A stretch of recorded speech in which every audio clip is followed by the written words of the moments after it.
నమస్తే అండి. నేను వాణి. నా ఛానల్ ఫస్ట్ టైం చూస్తుంటే ప్లీజ్ లైక్ చేసి, షేర్ చేయండి, సబ్స్క్రైబ్ చేసుకోండి. ఉమ్మడి కుటుంబం 5వ పార్ట్ వినేద్దాం. దీన్ని రచించిన వారు లక్ష్మీశ్రీ గారు.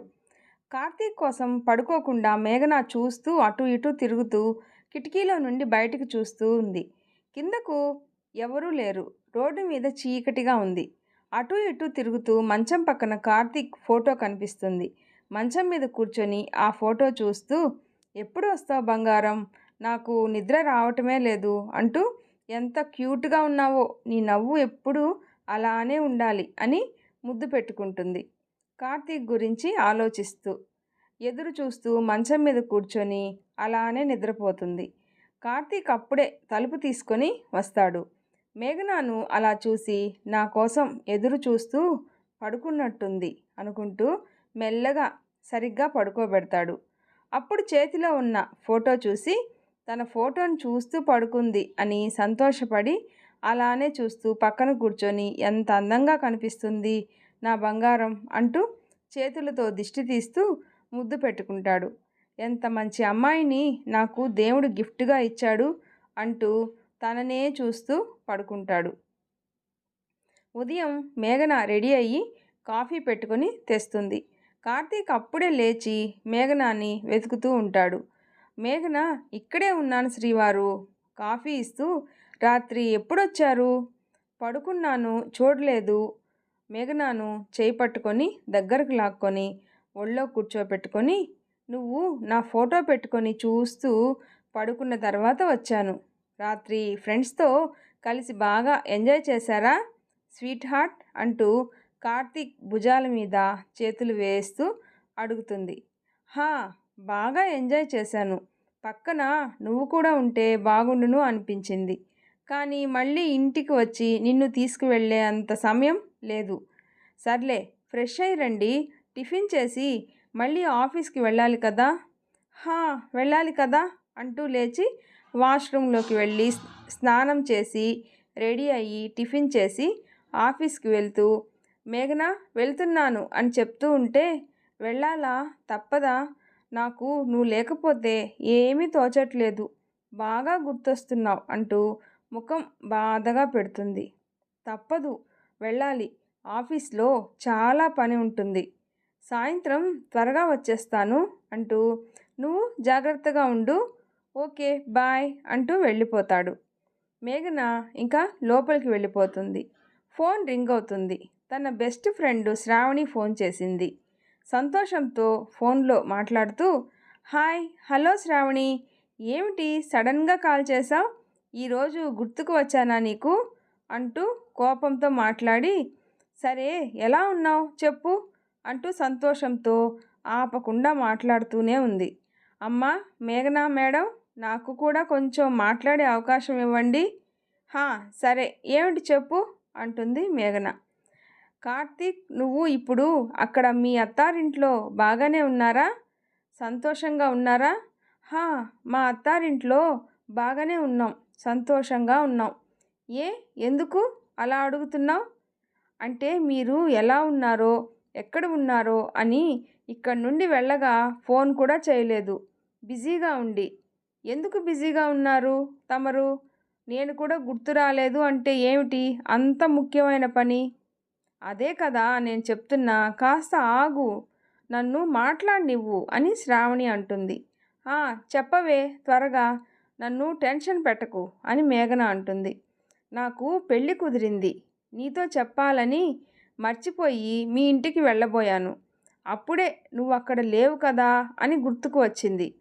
ఎక్కడ ఉన్నారో అని తెలుసుకోలేదు అని మళ్ళీ ఫోన్ చేశాను.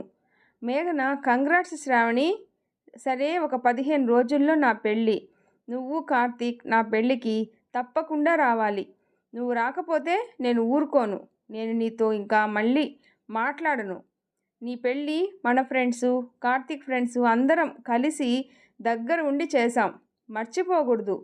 మన ఫ్రెండ్స్ అందరికీ చెప్తున్నాను, వాళ్ళందరూ కూడా వస్తున్నారు. ఓకే, సరే సరే.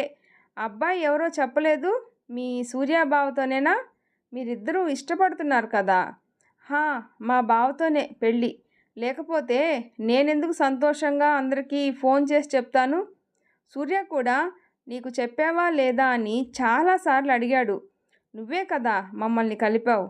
అందుకు మీరు తప్పకుండా రావాలి. ఓకే ఉంటాను. ఆగు ఆగు శ్రావణి, మా ఇంటికి వెళ్ళావా? లేదు, మీ నాన్నగారు ఉంటారు కదా. అస్సలే మీ నాన్నగారు నీపై చాలా కోపంగా ఉన్నారు. ఇప్పుడు నేను వెళ్తే నాకు తెలియకుండా మీ పెళ్ళి జరగదు అని అనుమానం వస్తుంది అని వెళ్ళటం లేదు. ఒక్కసారి వెళ్ళాను. మీ నాన్నగారు లేరు అని పిన్నిగారైతే నీ గురించి ఆలోచిస్తూ చాలా బాధపడుతూ ఉన్నారు. నాతో మాట్లాడుతూ నువ్వు ఫోన్ చేశావా, ఎలా ఉంది అని అడిగారు. లేదు, ఫోన్ చేయలేదు అని చెప్పాను. ఇంకా మీ అన్నయ్య వదినకి పెళ్ళయ్యి ఇన్నాళ్ళయింది, పిల్లలు లేరు అని బాధపడుతుంది మీ అమ్మ. మీ వదిన కూడా అప్పుడే వచ్చింది మీ అమ్మతో మాట్లాడుతూ ఉంటే. అప్పుడే తెలిసింది నువ్వు కార్తీక్తో అక్కడే వాళ్ళింట్లోనే ఉన్నావు అని. నువ్వు క్షేమమే అని తెలుసుకొని మీ అమ్మకి కొంచెం ఇప్పుడు ఆనందంగా ఉన్నారు. కానీ నిన్ను కళ్ళారా ఒక్కసారి చూడాలని ఆశపడుతున్నారు. కానీ మీ నాన్నగారికి తెలిస్తే ఎలా ఉంటుందో అని భయపడుతున్నారు. సరే అయితే ఉంటాను, ఇంకా చాలామందికి చెప్పాలి. ఓకే బాయ్, జాగ్రత్తగా ఉండు. నువ్వు కార్తీక్ పెళ్ళికి తప్పకుండా రావాలి అని శ్రావణి అంటూ ఉంది. హా సరే వస్తాను అని ఫోన్ పెట్టేస్తుంది మేఘన. వంటగదిలో గౌరీ పావని వంట చేసేసి సర్దుతూ ఉంటారు. మేఘన వెళ్ళి అప్పుడే అయిపోయిందా వంట, చేసేసారా, ఇవాళ త్వరగా చేశారు. మేఘన టైం 2 గంటలు అవుతుంది అని గౌరీ అంటుంది. నిన్ను చాలాసేపు నుంచి పిలుస్తున్నాం, నీ ఫ్రెండ్తో ఫోన్ మాట్లాడుతున్నావు అని వచ్చేసా. రా మనమే భోజనం చేయాలి గౌరీ అంటూ కూర్చొని ముగ్గురు భోజనం చేస్తూ ఉంటారు.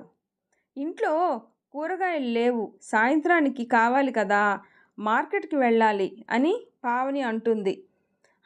సరే వెళ్దాం, కాస్త విశ్రాంతి తీసుకొని. మేఘన నువ్వు కూడా వస్తావా మాతో మార్కెట్కి అని గౌరీ అంటుంది. లేదక్క, మీరు వెళ్ళండి, నేను ఇంట్లో ఉంటాను అని మేఘన అంటే, సరే నీ ఇష్టం, అత్తయ్య మామయ్య కూడా ఇంట్లోనే ఉన్నారు కదా, మేము వెళ్తాం. ఓకే అక్క అని మేఘన గదిలోకి వెళ్ళిపోతుంది. మేఘన గదిలో ఏదో పుస్తకం తీసుకొని చదువుతూ ఉంటుంది. అంతలో ఫోన్ వస్తుంది. కార్తీక్ ఫోన్ చేస్తాడు. హలో డార్లింగ్, ఏం చేస్తున్నావు, భోజనం చేశావా? మేఘన హలో, ఏంటి సార్ ఈ టైంలో ఫోన్ చేశావు, ఆఫీస్లో బిజీగా ఉంటారు కదా. చేశాను, మీరు చేశారా? కార్తీక్ చేశాను, గంట పైన అయింది. ఏమీ లేదు బంగారం, బాగా గుర్తుకొస్తున్నావు అందుకే ఫోన్ చేశాను. మేఘన అవునా, ఇంకా ఏంటి చెప్పండి. మర్చిపోయాను, మా ఫ్రెండు శ్రావణి ఫోన్ చేసింది. కార్తీక్ అవునా, ఏ అంటుంది. శ్రావణికి పెళ్ళి ఫిక్స్ అయింది, మనల్ని రమ్మని చెప్పింది. నువ్వు నేను ఇద్దరం కలిసి రావాలి అని చెప్పింది. రాకపోతే నేను ఊరుకోను, మాట్లాడను అని అంది. కార్తీక్ అవునా, ఎప్పుడు పెళ్ళి? ఇంకా అప్పుడే కాదు, 15 రోజుల్లో ఉంది పెళ్ళి. కార్తీక్ అయితే ఇంకా చాలా టైం ఉంది కదా, వెళ్దాం. మేఘన సరే వెళ్దాము, నువ్వు వద్దు అని అంటావు అనుకున్నాను. కార్తీక్ నేనెందుకు వద్దని చెప్తాను, తను నీ బెస్ట్ ఫ్రెండు, మన పెళ్ళి దగ్గరుండి చేయించారు, మీ ఫ్రెండ్స్ పెళ్ళికి ఖచ్చితంగా వెళ్ళాలి. మేఘన సరే ఇంకా ఏంటి చెప్పండి. కార్తీక్ ఇంకేమీ లేదు, సాయంత్రం త్వరగా వచ్చేస్తాను, ఎక్కడికైనా వెళ్దామా? మేఘన వద్దు, అప్పుడే నన్ను అత్తయ్య కోడలుగా అంగీకరించాలి, అందరం కలిసి సంతోషంగా ఉండాలి, ఆ తర్వాత మనం ఎక్కడికి కావలిస్తే అక్కడికి వెళ్దాం. మేఘన ఇంకా అమ్మ గురించి ఆలోచిస్తూ ఉంటే ఎలా, మనం లైఫ్ ఎంజాయ్ చేయాలి. మేఘన ప్లీజ్ అండి, మనం లైఫ్ ఎంజాయ్, స్వప్న పెళ్ళి ఫిక్స్ అయిన తర్వాత మనం ఎక్కడికైనా బయటికి వెళ్దాం, అప్పటి వరకు ఎక్కడికి వెళ్ళకూడదు. ఓకే మేఘన, మన లైఫ్కి స్వప్నకి సంబంధం లేదు, తన గురించి మనం ఆలోచిస్తూ మన లైఫ్ ఎంజాయ్ చేయకుండా ఉండాలి అంటే ఎలా? సరే నీ ఇష్టం, బాయ్. సరే కార్తీక్, ఇక ఉంటాను, అయితే బాయ్, ఫోన్ పెట్టేస్తుంది. సాయంత్రం అయింది. మేఘన ఇల్లు సర్దుతూ ఉంటుంది. కార్తీక్ త్వరగా వస్తాను అని చెప్పాడు, ఇంకా రాలేదు, కోపం వచ్చింది కదా అనుకుంటూ ఉంటుంది. పావని గౌరీ మార్కెట్కి వెళ్ళారు, ఇంకా రారు. అప్పుడే పద్మ, అమ్మా గౌరీ, కాస్త టీ తీసుకుని రమ్మా. స్వప్న పెళ్లి గురించి ఆలోచిస్తే తల పగిలిపోతుంది. మేఘన బయటికి వచ్చి, గౌరీ అక్క లేదు అత్తయ్య అంటుంది. పావని, గౌరీ అక్క బయటికి మార్కెట్కి వెళ్ళారు అత్తయ్య, నేను పెట్టుకొని తీసుకొస్తాను అంటూ కిచెన్లోకి వెళ్ళబోతూ ఉంది. ఆగు, అక్కర్లేదు, నేనే చేసుకుంటాను అని అంటూ, నువ్వు అత్తయ్య అని నన్ను పిలవకు అని పద్మ కోపంతో తిట్టి కిచెన్లోకి వెళ్తుంది. పద్మ కిచెన్లోకి వెళ్ళి వంట చేసి 10 సంవత్సరాలు అవుతుంది. అయ్యో, ఈరోజు నేనే టీ పెట్టుకోవాలో ఏమో అనుకుంటూ స్టవ్ వెలిగించి గిన్నెలో పాలు పోసి టీ పొడి, పంచదార కోసం వెతుకుతూ ఉంటుంది. ఈలోపు స్టవ్ దగ్గర మంట కాస్త చీర కొంగుకు అంటుకుంటుంది. పద్మ చూసుకోలేదు. చాలాసేపటికి పొగొస్తుంది అని వెనకకు చూసుకుంది. అయ్యో దేవుడా అంటూ, ఏమండి ఎక్కడున్నారు అంటూ గట్టిగా అరుస్తూ పిలుస్తూ ఉంది. పద్మకి ఒక్కసారిగా భయం వేసింది. తనకి ఇంకా రోజులు అయిపోయినాయి అనుకొని కంగారు పడుతూ ఉంది. అప్పుడే పరుగున మేఘన వచ్చి ఆర్పడానికి ప్రయత్నిస్తూ ఉంది. ఆ ఆర్పే సమయంలో తన చీర కూడా అంటుకుంది. చూసుకోలేదు. అత్తగారి ప్రాణాలు కాపాడాలి అని తపన అత్తగారిని కాపాడి బయటికి వెళ్ళిపోండి అని బయటికి పంపేసి, నేను ఆర్పుతాను అంటుంది. స్టవ్ ఆఫ్ చేసి కిటికీలు తీయబోతూ ఉంది. మంటలు వ్యాపించాయి గదంతా. పొగ ఎక్కువయ్యి దగ్గు వచ్చేసి ఊపిరాడక మేఘనాకి ఇబ్బందిగా అవుతుంది. అత్తగారు అరుస్తూ ఉంటే మామయ్య గారు ఏమైంది పద్మ అంటూ అడుగుతూ వచ్చి చూసి కంగారు పడుతూ మంటలు ఆర్పడానికి నీళ్లను వేశారు. అప్పుడే కార్తీక్ ఇంటికి వస్తాడు. ఏమిటి అరుపులు అని పరుగున వెళ్తాడు. అప్పటికే మేఘన చీర మొత్తం అంటుకుపోవడంతో కార్తీక్ చీరకు అంటుకుని ఉన్న మంటలన్నీ ఆర్పుతాడు. మేఘన ఆ మంటల పొగకి ఊపిరాడక కళ్ళు తిరిగి పడిపోతుంది. అమ్మా మేఘన అంటూ అత్తగారు, మామగారు ఇద్దరూ అరుస్తారు. కార్తీక్ మేఘనాను పట్టుకొని మేఘనా మేఘనా అంటూ ఏడుస్తాడు. అప్పుడే వచ్చిన గౌరీ, పావని ఏమైంది అని కంగారు పడుతూ, మేఘనా ఈ మంటలేమిటి అని కంగారు పడతారు. మేఘన కళ్ళు తెరిచి దగ్గుతూ, నాకేమీ కాలేదు కార్తీక్ అంటూ ఉంటే, కార్తీక్ తన చేతికైన గాయాలు చూసి చేతిని ముద్దు పెడుతూ, నీకు ఏమైనా అయితే నేనసలు తట్టుకోలేను మేఘనా అంటూ పట్టుకొని ఏడ్చేస్తాడు. అప్పుడే పిల్లల్ని తీసుకొని బయట నుండి అరవింద్, ఆదిత్య వస్తారు. పిన్ని ఏమైంది అంటూ దగ్గరకు వెళ్ళి పట్టుకొని అడుగుతారు. పిల్లలు లోపలికి వెళ్ళండి, పిన్నికి చేతులు వంట చేస్తుంటే అంటుకున్నాయి అని చెప్పి పంపించేశారు గౌరీ, పావని. పద్మ ఇదంతా నా వల్ల జరిగింది అంటూ బాధపడుతూ ఉంది. మేఘన ఎంత మంచి అమ్మాయి, తెలుసుకొని తనను మాటలతో బాధ పెట్టాను అని బాధపడుతూ ఉంది. గౌరీ చేతులకి అయిన గాయాలు చూసి మందు రాస్తుంది. కార్తీక్ మేఘనాను పట్టుకొని గదిలోకి తీసుకొని వెళ్తాడు. మేఘన కాస్త విశ్రాంతి తీసుకో, పడుకో అంటూ పక్కన కూర్చొని తనని చూస్తూ బాధపడతాడు. రోజులు గడుస్తున్నాయి. మేఘన అందరితో కలిసిపోయింది. అత్తగారు కూడా ఆమెను అర్థం చేసుకుంటున్నారు ఇప్పుడిప్పుడే. స్వప్న పెళ్ళి అయితే నన్ను త్వరలో కోడలిగా అంగీకరిస్తారు అని నమ్మకం కలిగింది మేఘనాకి. శ్రావణి పెళ్ళికి వెళ్ళాలి అని గుర్తుకొచ్చింది. ఓ రేపే కదా పెళ్ళి, కార్తీక్ వచ్చిన తర్వాత మాట్లాడాలి అని కార్తీక్ కోసం ఎదురు చూస్తూ ఉంది. కార్తీక్ అప్పుడే వస్తాడు. కార్తీక్ని చూసి, కార్తీక్ వచ్చావా, నీకోసమే చూస్తున్నాను, రేపు పెళ్ళికి వెళ్ళాలి కదా మర్చిపోయావా, శ్రావణి పెళ్ళి, మన ఇద్దరిని రమ్మని చెప్పింది. చూడాలి మేఘన, ఆఫీస్లో చాలా పని ఉంది, నేను రావడానికి కుదరదు, నువ్వు రాకపోతే నేను ఒక్కదాన్ని వెళ్ళలేను, సరే వస్తాను అంటూ వాష్రూమ్లోకి వెళ్ళిపోతాడు. మేఘన వంటగదిలోకి వెళ్తుంది. కార్తీక్ ఫ్రెష్ అయ్యి ఫోన్లో మాట్లాడుతూ మేడ మీదకి వెళ్తాడు. అక్కడ వాళ్ళ అమ్మ ఒంటరిగా కూర్చొని ఆలోచిస్తూ దేని గురించో బాధపడుతూ ఉంది. కార్తీక్ దగ్గరికి వెళ్ళి మాట్లాడాలి అని వెళ్తుంటే పద్మ చూసి అక్కడి నుండి లేచి వెళ్ళిపోబోతూ ఉంది. అమ్మా ప్లీజ్, ఎందుకు నన్ను చూసి దగ్గరకు వచ్చిన ప్రతిసారి నువ్వు దూరంగా వెళ్ళిపోతావు? నువ్వు నాతో మాట్లాడకుండా దూరం పెడుతుంటే నేను తట్టుకోలేకపోతున్నాను. నన్ను క్షమించమ్మా, నాతో మాట్లాడు.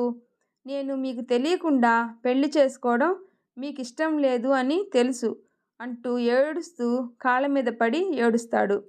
అప్పుడు పద్మ కూడా, రేయ్ ఏమిట్రా లే అంటూ కార్తీక్ని, నువ్వు ఏడిస్తే నేను చూడలేను అంటూ కళ్ళు తుడుస్తూ, నీ మీద నాకు కోపం లేదు, నువ్వు మాకు తెలియకుండా పెళ్లి చేసుకోవడం నాకు నచ్చలేదు. కొడుకు పెళ్ళి కళ్ళారా చూడలేకపోయానే అని బాధపడుతున్నాను. మేఘన అంటే నాకు చాలా ఇష్టం. తను లేకుండా నా జీవితాన్ని ఊహించుకోలేను. మీరు ఇక్కడికి వచ్చి రాగానే స్వప్నతో పెళ్లి చేసేస్తారు అని, మేఘనాకి దూరం అయిపోతాను అని భయం, నాలో ఏదో తెలియని బాధ అంటూ ఏడుస్తాడు. నాకు అర్థమైంది చిన్నా, నేను కళ్ళారా చూశాను. ఆ అమ్మాయి అంటే నీకు ఎంత ఇష్టమో. ఆ రోజు మేఘన ఊపిరి ఆడక కళ్ళు తిరిగి పడిపోతే తన కోసం నువ్వు అంతలా ఏడుస్తుంటే ఆ అమ్మాయి నీకు దూరం అయితే ఏమైపోతావా అని భయం వేసింది. ఆ అమ్మాయి కూడా నువ్వంటే ఎంత ఇష్టమో, నీపై ఎంత ప్రేమ పెంచుకుందో అనిపించింది. కానీ నేను నీ మనసులో ఎవరున్నారో తెలుసుకోకుండా మీ మామయ్యకి మాటిచ్చాను, స్వప్నతో నీ పెళ్లి జరిపిస్తా అని. ఇప్పుడు ఆ మాట నిలబెట్టుకోలేదు. స్వప్న పెళ్ళి నేనే చేస్తాను అని మాటిచ్చాను. ఆ మాటైనా నిలబెట్టుకోవాలి. అదే నా ఆలోచన. అటు చూస్తే స్వప్న పెళ్ళికి ఒప్పుకోవడమే లేదు. ఏం చేయాలో అర్థమే కావటం లేదు అని అదే ఆలోచిస్తున్నాను. నువ్వు కంగారు పడకమ్మా, స్వప్న పెళ్ళి గురించి ఆలోచించకు. నేనే తనని పెళ్ళికి ఒప్పిస్తాను అంటూ మాట ఇస్తాడు. పద్మ కొడుకును దగ్గరకు తీసుకొని, సరే చిన్న, ఇక పద భోజనం చేద్దాం అంటూ ఉంటే మేఘన పక్కన నిలబడి విని వెళ్ళిపోతుంది. అందరూ భోజనం చేసి ఎవరి గదిలోకి వాళ్ళు వెళ్ళిపోతారు. మేఘన ఆలోచిస్తూ ఉంటుంది. స్వప్న పెళ్లి జరగాలి అంటే ఏం చేయాలి, ఎలా ఒప్పించాలి అని అనుకుంటూ ఉంటుంది. కార్తీక్ వచ్చి, ఏమిటి మేఘన అంతలా ఆలోచిస్తున్నావు, నాతో చెప్పు. రేపు నీ ఫ్రెండ్ పెళ్ళికి రెడీ అవ్వాలి, ఏ చీర కట్టుకోవాలి అని ఆలోచిస్తున్నావా? కాదు కార్తీక్, స్వప్న పెళ్ళి గురించి. హా, నేను అదే అనుకుంటున్నాను. స్వప్న పెళ్ళికి ఒప్పుకొని చేసుకోవాలి అని, ఎలా ఒప్పించాలి అని. ఒకరోజు వాళ్ళ ఇంటికి వెళ్ళి నేను మాట్లాడి ఒప్పిస్తాను అంటూ ఉంటే మధ్యలో నేను వస్తాను అని అంటుంది మేఘన. వద్దు మేఘన, నువ్వు అక్కడికి వస్తే వాళ్ళు నిన్నేమైనా అంటే నువ్వు బాధపడతావు. నువ్వు బాధపడితే నేను చూడలేను. మేఘన, సరే నువ్వు చెప్పింది నిజమేలే, నన్ను చూస్తే ఇంకా బాధపడతారు, నువ్వు వెళ్ళు. తర్వాత రోజు మేఘన కార్తీక్ కోసం ఎదురు చూస్తూ ఉంది. పెళ్ళికి వెళ్ళాలి కదా, వస్తాను అన్నాడు, రాలేదు అని ఫోన్ చేసింది. కార్తీక్ ఎక్కడ ఉన్నారు, వస్తున్నావా? సారీ మేఘన, పని చాలా ఎక్కువగా ఉంది, నువ్వు వెళ్ళు, నేను రాలేను. నేను ఒక్కదాన్నే ఏం వెళ్ళను, నేను ఇంక వెళ్ళలేను. మేఘన, జరుగుతుంది నీ ఫ్రెండ్ పెళ్ళి, నువ్వు వెళ్ళాలి. మన పెళ్ళి దగ్గర ఉండి చేయించారు, మర్చిపోయావా అని కార్తీక్ అంటాడు. లేదు లేదు, గుర్తుంది, కానీ నువ్వు కూడా వస్తే బాగుండును అని ఆలోచిస్తున్నాను. మేఘన, నాకు కుదిరితే తప్పకుండా వచ్చేవాణ్ణి, కానీ చాలా పని ఉంది, అర్థం చేసుకో బంగారం అని ప్రేమగా అంటాడు. మేఘన, సరే నేను వెళ్తాను ఇంకా అంటూ ఫోన్ పెట్టేసి వెళ్తుంది. పెళ్లిలో మేఘన శ్రావణిను చూసి, ఓయ్ పెళ్లి కూతురు గారు ఎలా ఉన్నారు అంటూ వెళ్ళి శ్రావణిని వెనక నుండి పట్టుకుని అడుగుతుంది. శ్రావణి, మేఘన ఎప్పుడొచ్చావే, కార్తీక్ రాలేదా? ఇప్పుడే వచ్చాను. కార్తీక్ ఆఫీసులో చాలా బిజీగా ఉండి రాలేకపోయారు. ఓ అవునా, సర్లే నువ్వైనా వచ్చావు అంటూ హక్ చేసుకుంటూ ఉంది. ఇంకేంటి విశేషాలు, మీ అత్తారింట్లో అంతా బాగానే ఉందా? హా, బాగానే ఉంది అంటూ, సూర్యతో మీ పెళ్ళి ఒప్పుకోరు అనుకున్నాను, కానీ బాగానే ఒప్పుకున్నారు అంటూ సంతోషపడుతూ ఉంది మేఘన. సూర్య మా బావ కదా, అందుకు పెద్దగా ఆలోచించలేదు, ఒప్పుకున్నారు అంటూ శ్రావణి చెప్తూ ఉంది. హాయ్ మేఘనా అంటూ తన ఫ్రెండ్స్ ఒకరి తర్వాత ఒకరు జ్యోత్స్న, ప్రసన్న, దుర్గా, సంధ్య, స్నేహ, అశ్విని, స్వాతి, అఖిల, లయ, దామిని అందరూ వెనక నుండి వస్తారు. తన ఫ్రెండ్స్ అందరినీ అలా చూసి సంతోషంతో నీ గురించి పొద్దున్నుండి ఎదురు చూస్తున్నాం. శ్రావణి అయితే నీ కోసం నువ్వు ఎప్పుడు వస్తావా అని, అసలు వస్తావా రావా అని గదిలో అటూ ఇటూ తిరుగుతూ ఉంది. మేము ఖచ్చితంగా వస్తుంది అని అంటున్నాం అని అశ్విని అంటుంది. హాయ్, అందరం మళ్ళీ కలుస్తామని అనుకోలేదు అంటూ వాళ్ళతో మాట్లాడుతూ ఉంటుంది. అందరూ కలిసి చాలా రోజులకి అలా శ్రావణి పెళ్ళిలో కలవడం అందరికీ చాలా సంతోషంగా అనిపిస్తుంది. కాలేజీలో చేసిన కొన్ని అల్లరి పనులు, క్లాస్ తప్పించుకొని బయటికి సినిమాకి వెళ్ళి ఎంజాయ్ చేసిన క్షణాలు, ఎగ్జామ్స్ అయ్యి పాస్ అయిపోయాము అని ఆనందంతో అందరూ కలిసి బయట పానీపూరి తిన్న రోజులు, క్లాస్ లేకపోతే కబుర్లు చెప్పుకుంటూ ఆటలు ఆడుకున్న రోజులు, కాలేజీలో పార్టీలో చేసిన హడావిడి, అల్లరి, చేసిన డ్యాన్సులు, గెలుచుకున్న గిఫ్ట్స్ సంతోషంగా తీసుకుంటూ క్లాసులో తెలుగు సార్ వేసే జోక్స్కి ఒకరిపై ఒకరు పడి పడి నవ్వుకున్న రోజులు అన్నీ గుర్తు చేసుకుంటూ నవ్వుకుంటూ ఉన్నారు. మళ్ళీ అలాంటి రోజులు వస్తాయి అని, చివరిలో అందరూ దూరమైపోతామని బాధపడి ఏడ్చిన క్షణాలు గుర్తు చేసుకున్నారు. ఒక్కొక్కరు తమ లైఫ్ గురించి చెప్తూ ఉన్నారు. అందరూ కలిసి భోజనం చేస్తూ మాట్లాడుకుంటూ ఉన్నారు. ఆ తర్వాత శ్రావణి పెళ్ళి అయిపోయింది. మిగిలిన వాళ్ళని ఎప్పుడే అంటూ మేఘన అడిగింది. నీకు కార్తీక్ లాంటి హ్యాండ్సమ్తో పెళ్ళైపోయింది, మాకు దొరకాలి కదా అంటూ ఆట పట్టిస్తారు. తర్వాత అందరూ వెళ్ళిపోతూ ఉన్నారు. మేఘన, నువ్వు ఒక్కదానివే ఎలా వెళ్తావు అని ప్రసన్న అడుగుతుంది.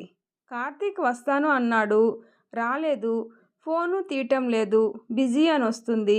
బస్సులో వెళ్ళిపోతా, బస్సులో అయితే కొంచెం అందరూ జనాలు ఉంటారు అని వెళ్తుంది.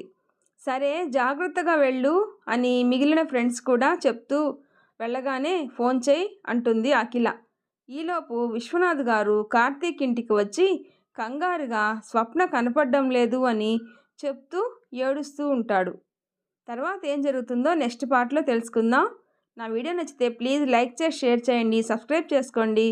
Thanks for watching.